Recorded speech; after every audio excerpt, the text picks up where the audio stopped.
Hello everyone. Today we are going to start our class 11 subject maths topic geometric progression, and in today's class we will discuss some important questions of geometric progressions which are belongs to our NCERT book. So let us start our class. Yes beta. Our first question is most important question. If small a, small b, small c are in GP, geometric progression, and a raised power 1 upon x is equal to b raised power 1 upon y is equal to c raised power 1 upon z, we have to prove x, y, z are in AP. Okay. तो बेटा इसके लिए जो हमें given है condition उसकी help लेते हैं. We have a raised power 1 upon x is equal to b raised power 1 upon y is equal to c raised power 1 upon z. इस कंडीशन की हमने हेल्प ली और हमने क्या किया, इसको इक्वल टू k सपोज कर लिया, k अज्यूम कर लिया. आप लैम्डा भी अज्यूम कर सकते हो. Any arbitrary constant except a b c x y z assume कर सकते हो. ओके बेटा. तो देखो जब हम लोग इसको और इसको इक्वेट करेंगे then a raise power 1 upon x is equal to k. तो हमारे पास a की वैल्यू क्या हो जाएगी, a is equal to k raise power x. Similarly if we equate b raised to power 1 upon y is equal to k, this and this, then we get b is equal to k raised to power y, and similarly we get c is equal to k raised to power z. तो बेटा a b c की values तो हमारे को find out हो गई given condition से in terms of k, where k is any arbitrary constant. Okay. अब हमारे पास एक कंडीशन और गिवन है like this. A, B, C are in GP, and as we know, if three numbers A, B, C are in GP, then square of middle term is equal to product of first and last term. Means if A, B, C are in GP, then B square is equal to AC. तो हमारे पास यहाँ B, A और C की value यहां से put कर सकते हैं क्या, we put the value of B, A and C. तो हमारे पास ये कंडीशन क्या हो जाएगी, k raised to power 2y. Here if bases are equal then powers will be added. तो हमने पावर्स ऐड कर दिया. So k raised power 2y is equal to k raised power x plus z. जब ये powers, जब हमारे पास ये दोनों वैल्यू सेम हैं तो इनकी पावर्स भी क्या होनी चाहिए, इक्वल होनी चाहिए. सो 2y is equal to x plus z, and as we know if three numbers or three terms are in AP, then double of middle term is equal to sum of first and last term. Means 2y is equal to x plus z, which is we will get, so we can say x, y, z are in AP. Is that clear beta? So you should try some other questions based on same pattern. अगर कहीं आपको कोई doubt होता है, कहीं कोई problem आती है, you can comment me in my comment box.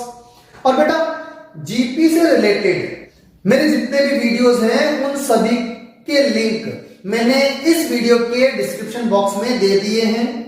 तो आप वहां से उन सभी वीडियोस की हेल्प से टॉपिक ज्योमेट्रिक प्रोग्रेशन का रिवीजन कर सकते हैं. Okay. Now I am taking another most important question. Our next question is find the value of n so that a raised power n plus 1 plus b raised power n plus 1 upon a raised power n plus b raised power n may be the geometric mean between number a and b.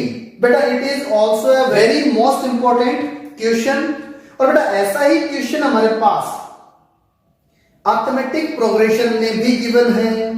तो जिस pattern पे हम लोग इस question को solve कर रहे हैं, इसी पैटर्न पे आप लोग अर्थमेटिक प्रोग्रेशन वाले क्वेश्चन को भी सिंप्लीफाई कर सकते हैं।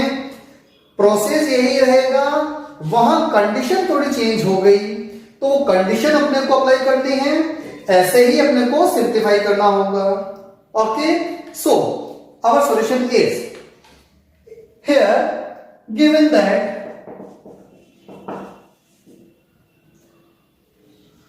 a raised power n plus 1 b raised power n plus 1 upon a raised power n b raised power n is geometric mean of a and b. Okay, so as we know, the geometric mean in between two numbers a and b is equal to square root of product of these values, means a raised to power n plus 1 plus b raised to power n plus 1 upon a raised to power n b raised to power n is equal to in square root ab.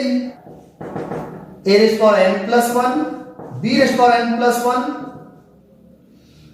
upon a raised to power n plus b raised to power n is equal to a raised to power half b raised to power half. Can we multiply them by cross multiplication?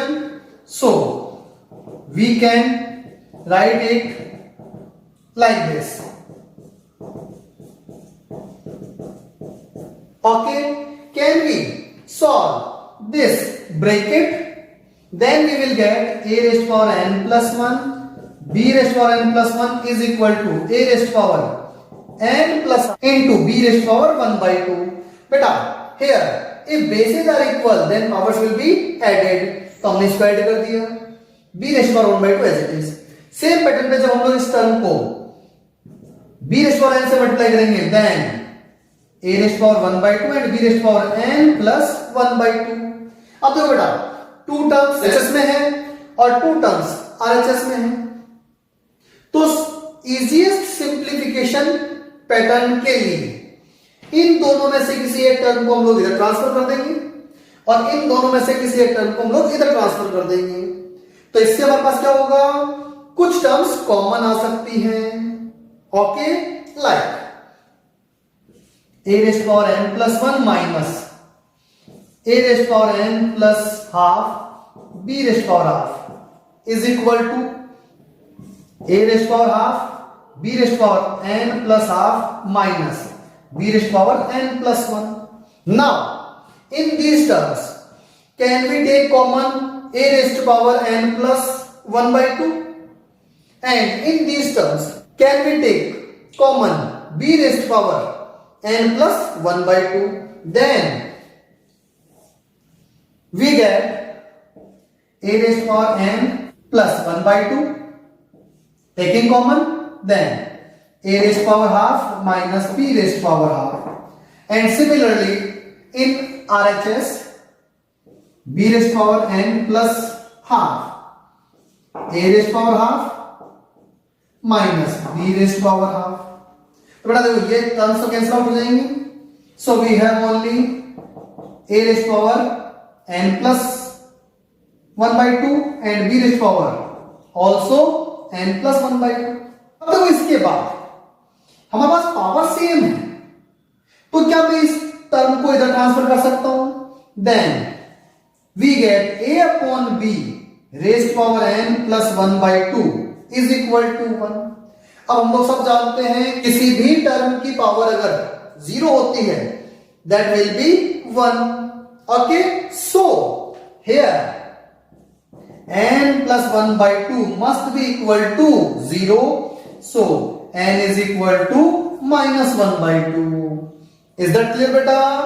Now I am taking another most important question of topic geometric progression. Now we are taking a very most important question of our NCERT book, which is if a and b are roots of given quadratic equation x square minus 3x plus p is equal to 0 and C and D are roots of another given quadratic equation like x square minus 12x plus q is equal to 0, where A, B, C, D are in GP, then we have to prove Q plus P ratio Q minus P is equal to 17 ratio 15. बेटा बहुत most important question है, अच्छा question है, इसको हमारे को थोड़ा ध्यान से समझना है. Okay, so listen carefully. First of all जो गिवन हमारे पास उस कंडीशन की हेल्प लेते हैं. Like A, B are roots of given quadratic equation x square minus 3x plus p is equal to 0. As we know, there is two roots of any quadratic equation, then sum of roots is equal to minus coefficient of x upon coefficient of x square, and product of roots are equal to constant number upon coefficient of x square. तो बेटा यही condition हम लोगों ने यहां use ली है. सम of roots का मतलब a plus b is equal to minus coefficient of x upon coefficient of x square. तो कोफिशिएंट ऑफ x क्या है हमारे पास -3, कोफिशिएंट ऑफ एक्स स्क्वायर क्या है 1, तो -3 अपॉन 1, और बाहर हमारे पास फॉर्मूले में माइनस है, so it is 3. And product of roots is equal to constant term upon coefficient of x square, so it is equal to p. Similarly, if C and D are roots of this another given quadratic equation x square minus 12x plus q is equal to 0, तो इनका भी सम ले लेंगे. C plus D is equal to 12 हो जाएगा and C into D is equal to q हो जाएगा. Is that clear बेटा? पर एक कंडीशन हमारे पास और दे रखी है, A, B, C, D are in GP, इसकी भी हेल्प लेनी है. तो हमने Q प्लस P की वैल्यू कैलकुलेट कर ली फ्रॉम हियर. इन दोनों को ऐड कर दिया एक बार तो, और एक बार इन दोनों को सब्ट्रैक्ट कर दिया लाइक दिस एंड दिस. अब हमने इनका रेशियो ले लिया, तो Q plus P upon Q minus P is equal to C into D plus AB upon CD minus AB. अब हमारे को ये CD या AB की वैल्यू कैलकुलेट करनी है. इनमें से कुछ टर्म्स को एलिमिनेट करना है. Okay, for that if 4 numbers are in geometric progression, then ratios of consecutive terms are equal. So A upon B, B upon C, C upon D are equal. अब मैंने क्या किया, इन तीनों में 1 प्लस कर दिया. कुछ प्रॉपर्टीज हैं ज्योमेट्रिक प्रोग्रेशन में, कुछ प्रॉपर्टीज हैं अर्थमेटिक प्रोग्रेशन में. तो यहां ज्योमेट्रिक प्रोग्रेशन की हमने प्रॉपर्टी यूज ली है कि इन तीनों कंडीशंस में हमने 1 ऐड किया तो भी ये नंबर्स ज्योमेट्रिक प्रोग्रेशन में ही रहेंगे. अब जब मैं इसका एलसीएम लूंगा तो हमारे पास क्या बन जाएगा, a plus b upon b. इधर हमारे पास बन जाएगा b plus c upon c, इधर बन जाएगा c plus d upon d. ऐसा करने से हमारे को क्या बेनिफिट मिला, हमारे पास वैल्यू है a प्लस बी की और c प्लस डी की फ्रॉम हियर एंड हियर.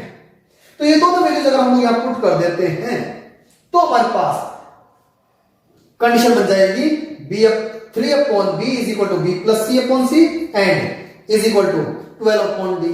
अब मैंने इन दोनों को इक्वेट किया है. जब इन दोनों को इक्वेट करेंगे तो हमारे पास क्या वैल्यू आ जाएगी, d is equal to 4b. Is that clear? अब बेटा ध्यान देंगे, जब d की वैल्यू हमारे पास आ गई 4b, तो हम लोग यहां अगर वैल्यू पुट कर देते हैं 4b, और जब इसको कैलकुलेट करेंगे, सोल्व करेंगे, तो हमारे पास फिर a और c में कंडीशन आ जाएगी.